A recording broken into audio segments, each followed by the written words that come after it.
Hi everybody, welcome to the Parallel Systems broadcast. This is episode number 4 in our series on the 5 laws of gold. So we've definitely learned a lot thus far. We've been through laws 1, 2 and 3, so hopefully you found those useful.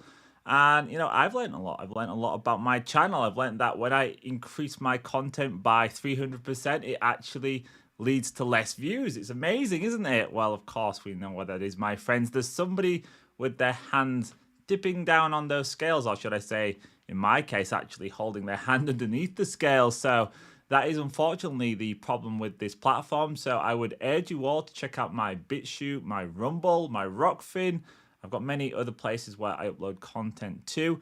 And of course, especially my Patreon, which is where I put my premium content. I put out videos that are much more personal and much more instructive than on the channel. I've got my monthly audio newsletter, but I also do a lot of content in between those, so you can check that out with the link in the description. And ultimately it may be that is where all of my content goes eventually, because it is quite difficult to manage a channel like this, where even if you up your content, the algorithm will actually decrease the views on the video, so that at the end of the month you always have the same average views. Now, to give you an example, I have had this channel now for 2 years, and if we go back to when I just had 1,000 subscribers, I actually got more video views than I get with 8,600 subscribers. How is that possible? How is that possible? Well, it's only possible if you understand the system. And I've got many friends who also have YouTube channels, big popular channels, but they say the exact same thing. Some of these channels got numbers because they were around before the algorithm really got tightened up. So they got numbers before, but now they've been stuck on, let's say, 99,000 subscribers for 4 years, or they literally, just like me, they watch the numbers get deleted. They see subscribers get taken off. I mean, for my part, I actually see after the end of every video, and this has gone on for about 3 months, after the end of every video, they reset the views to 0. So I'll have maybe 60 likes on a video that has literally just premiered and 2 views when I just had 300 views. And I filmed it. I've watched it myself, my friend. So I've learned a lot from doing this series too. But what I learned about was the corruption of the platform, which I already knew was bad, but wow, it's really, really rotten. It's an awful space to be in. So like I said, if you like to spot my content, please check out the Patreon, and also please subscribe to my other platforms. Rumble is actually taking off over there, and it seems to me like that place is much less censored. I've certainly never had people try and hold back the videos, so that would be a relief just to have more people go across there.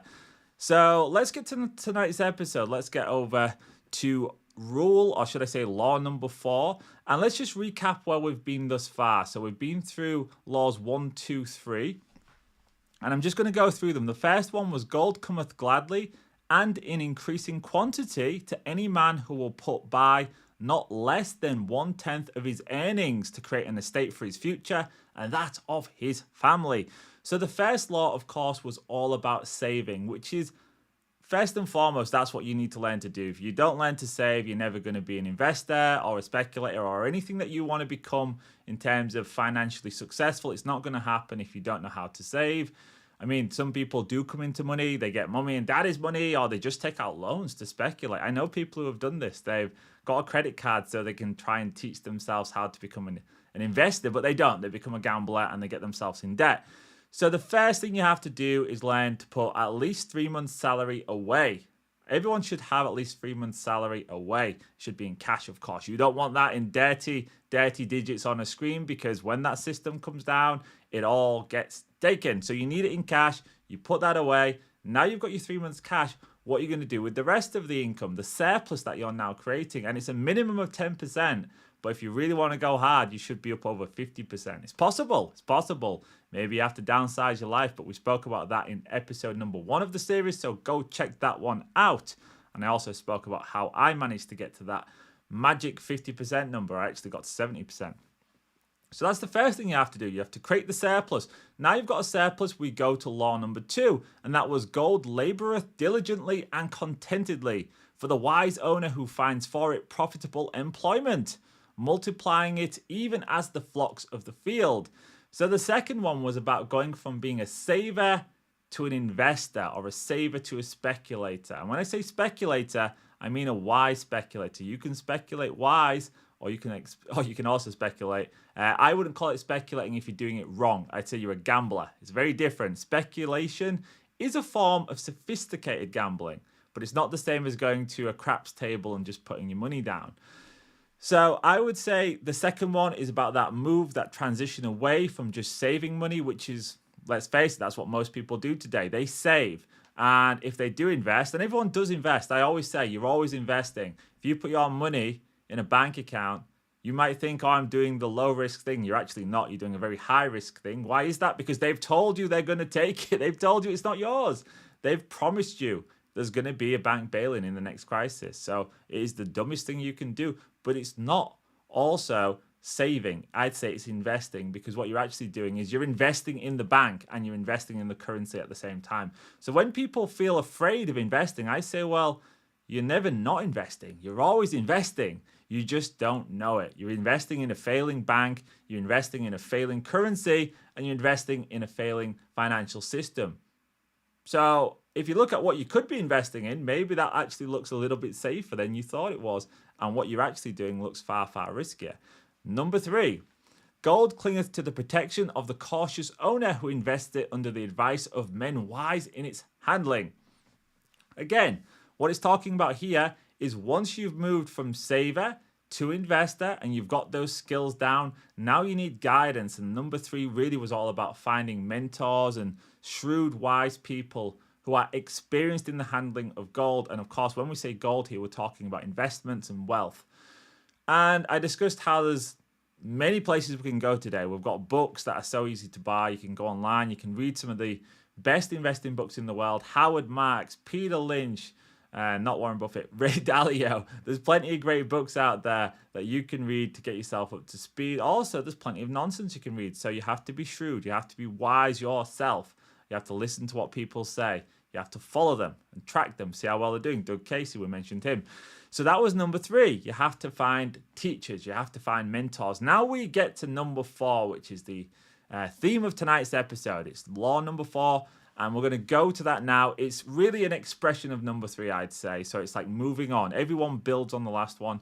This one is gold slippeth away from the man who invests it in businesses or purposes with which he is not familiar, or which are not approved by those skilled in its keep. So law number 4 is actually about your understanding. It's your knowledge. So it says, after you have learned from somebody, now you have to apply those skills.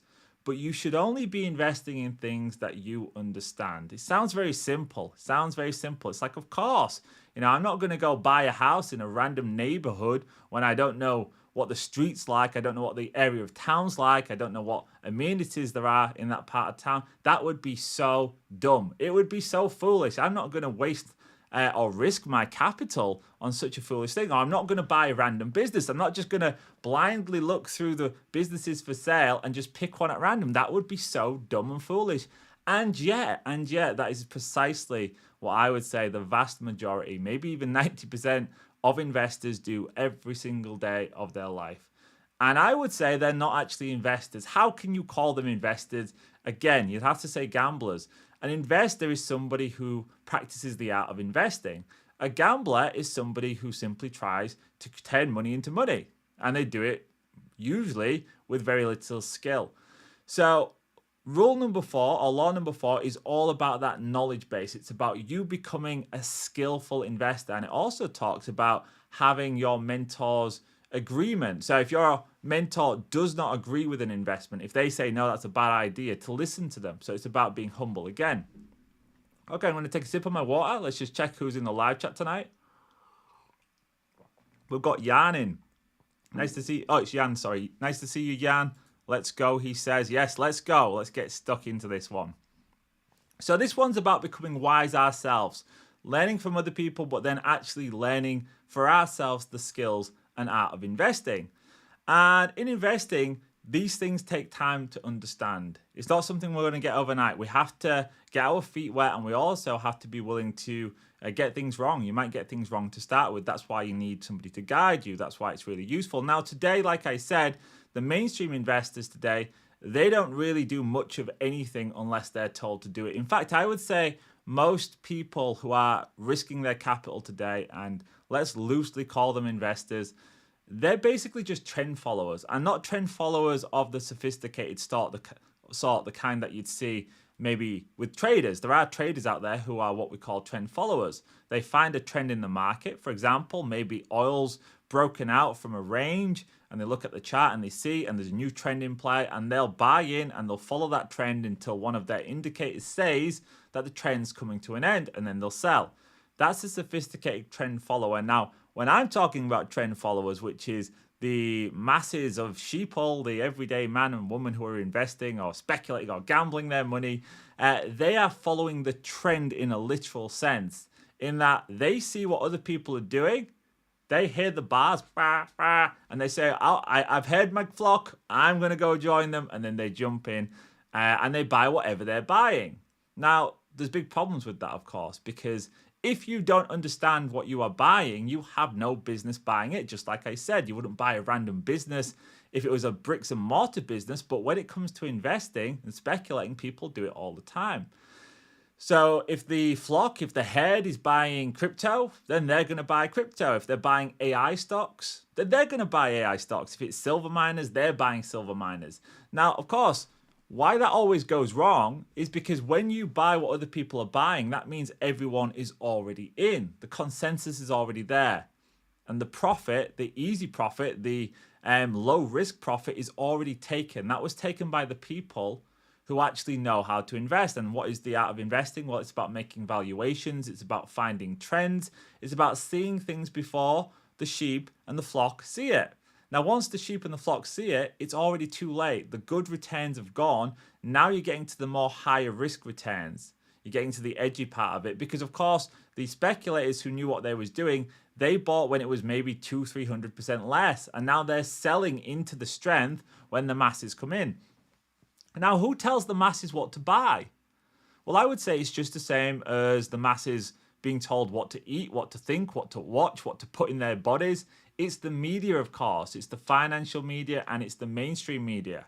So I would say today, there is no secret assets out there. If people think, for example, crypto or Bitcoin or any of these things are secret assets, they're not. The mainstream crowd knows about it. When things are flying under the radar, nobody's speaking about it. So right now, what's flying under the radar? I'd say lithium. Lithium's flying under the radar. It's down 50%. Nobody's talking about lithium right now. They're talking about what's going up, what's in the media, or what's in the niche spaces going up. Say silver miners, for example. You've got some silver miners that are up 74%, 75% in the last 2-3 weeks alone, because of course silver's seen a big push. So most people are buying once that's happened, once the move has begun. People talk about Bitcoin, for example, when it's up 50-60%, then they're buying in.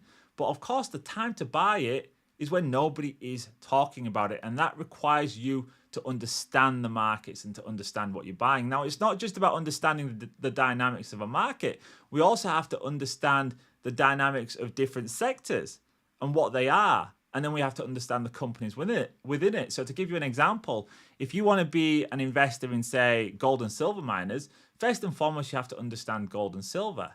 What are they? What's their historic role? How are they used today? With silver, for example, there's lots of industrial uses. And then you have to move on from that and say, well, how do these companies function? You know, there's mines, they need permits, there's all kinds of environmental issues.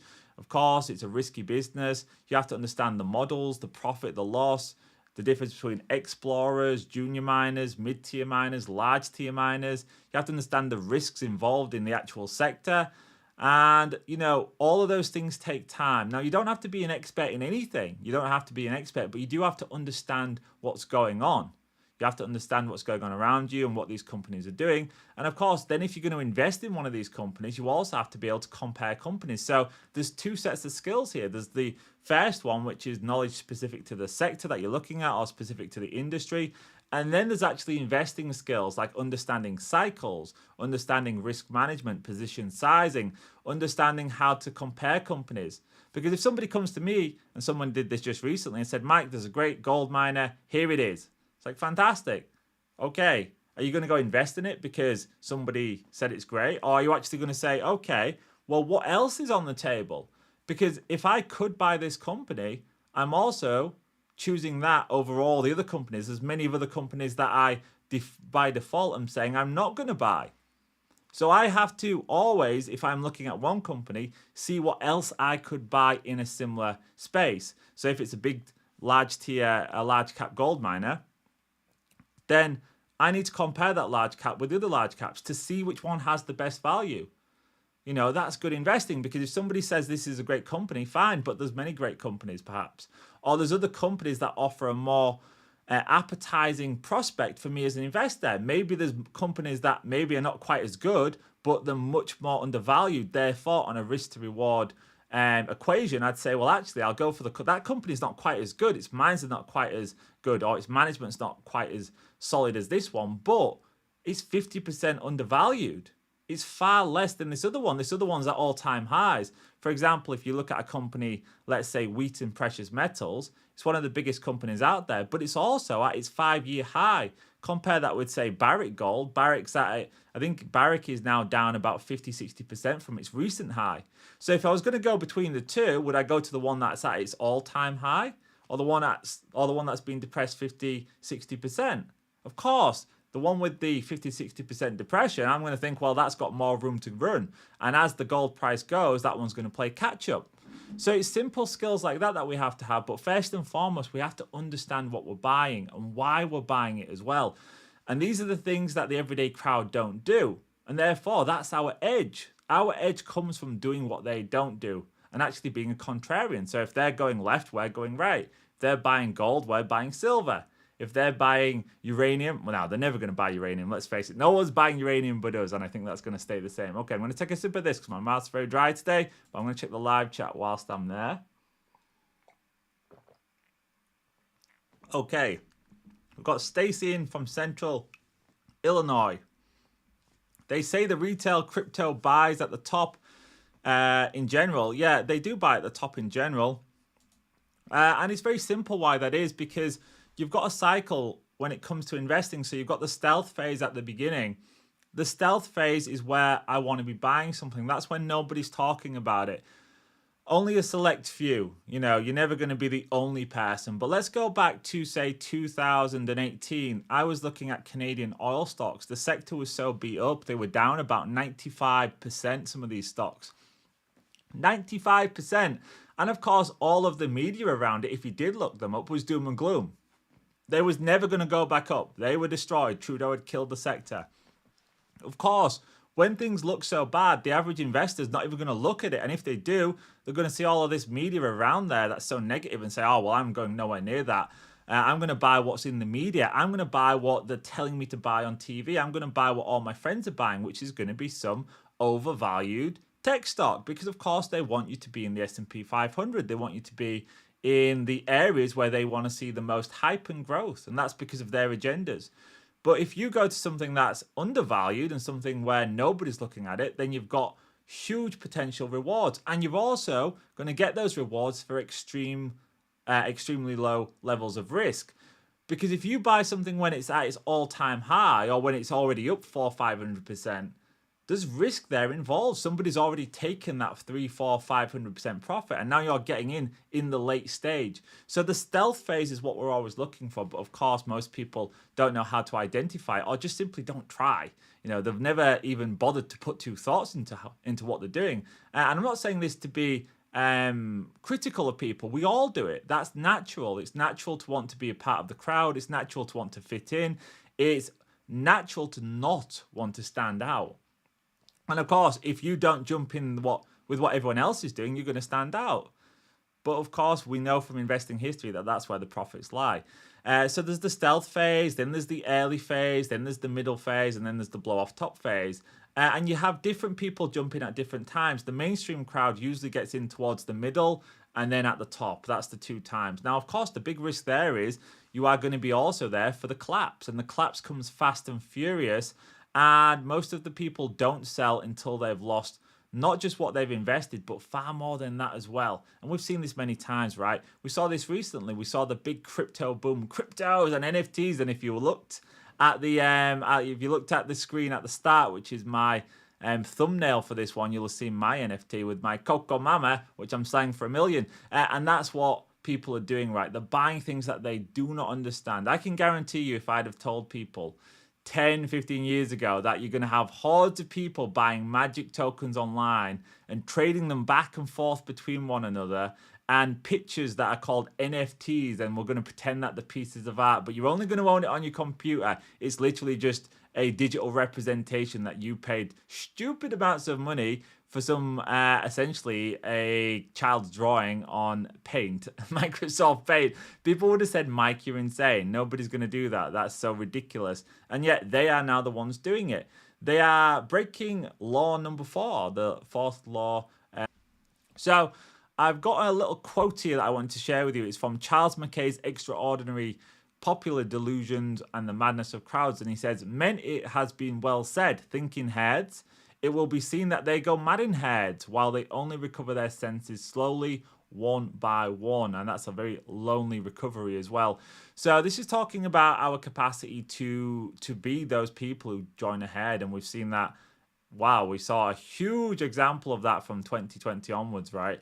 A huge example of how men go mad in herds, but they recover their senses slowly, one by one.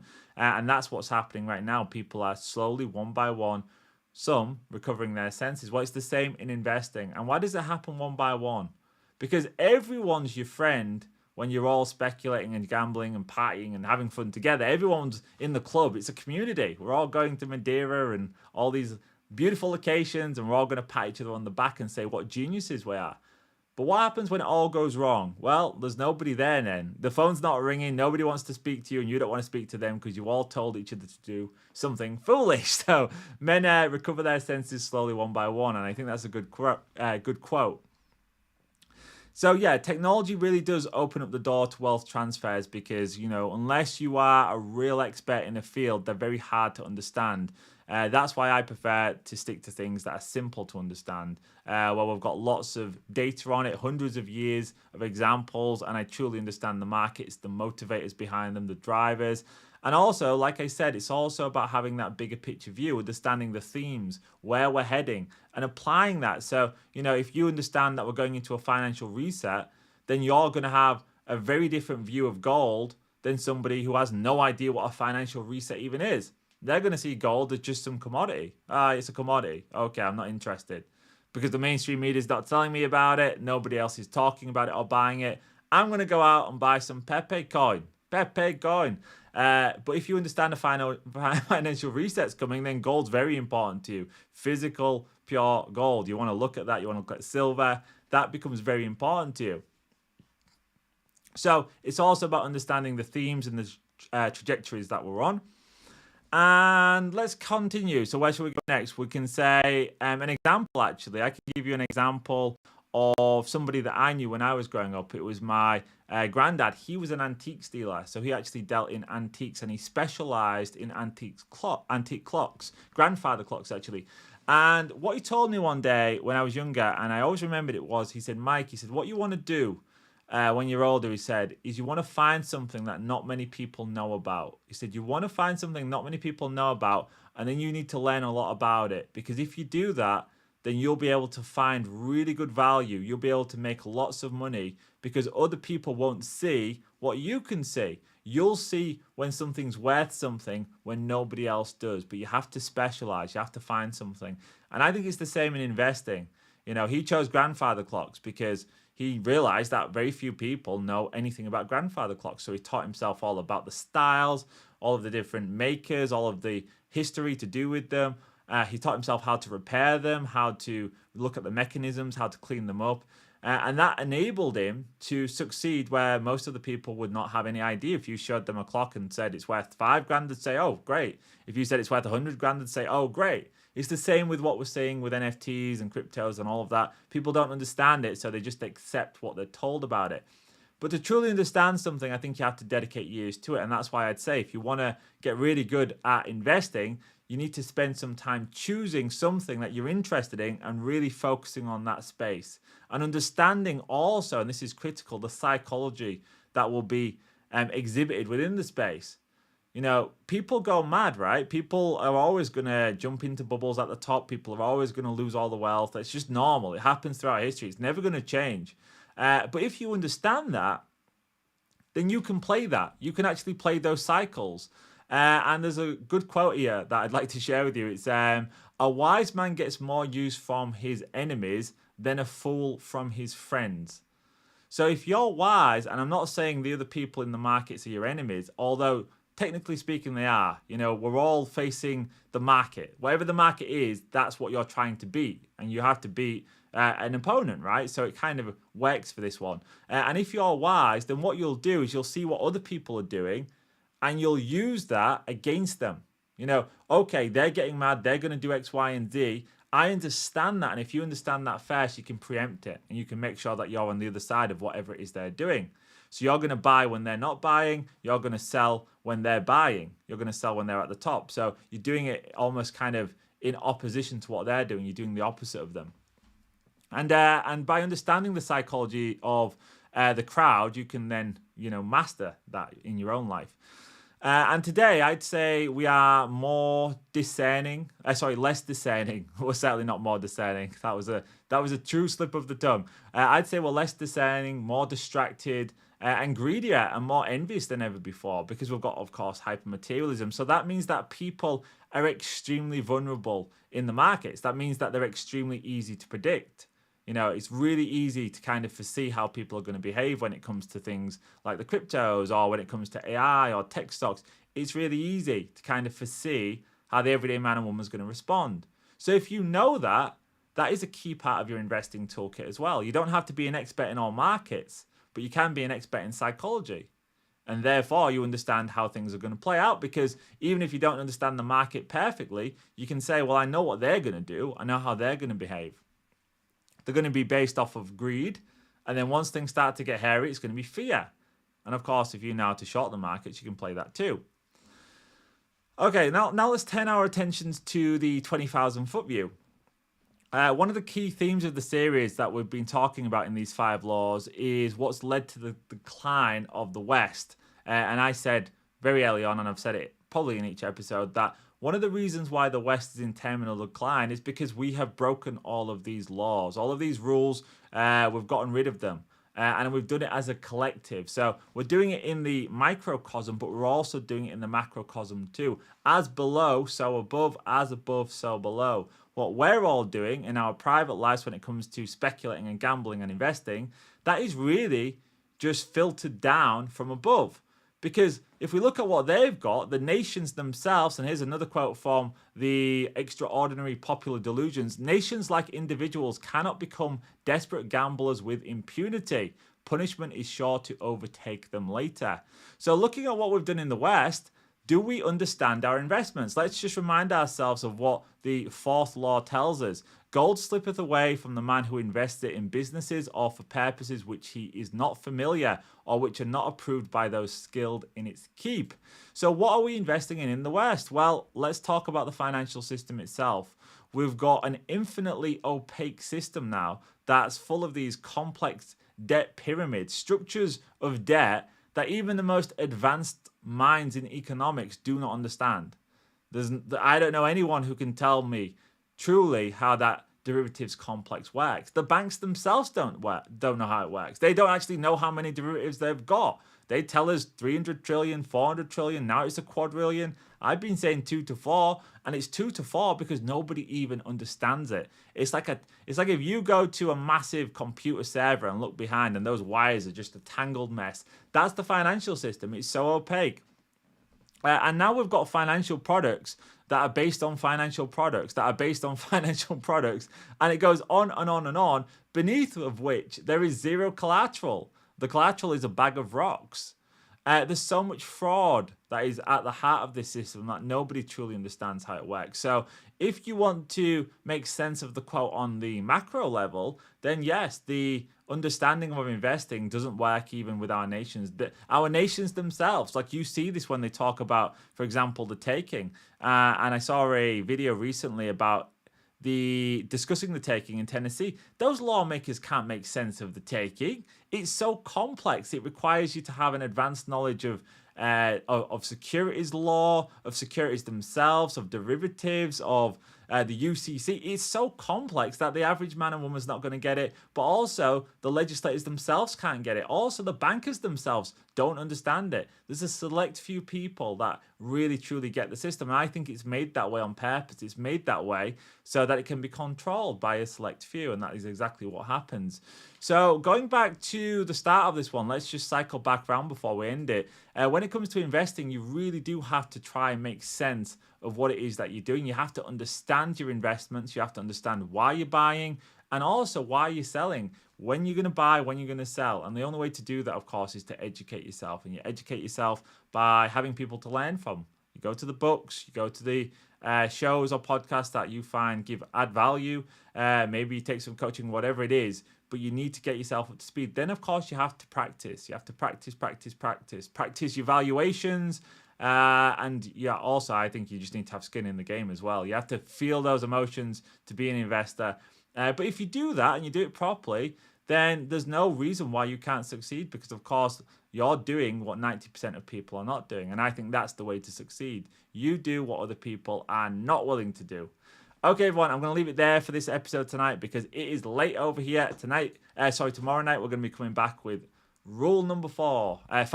That's how late it is. We're coming back for law number 5. So look out for that one tomorrow night. Thank you so much for listening. I'll see you all in the next one.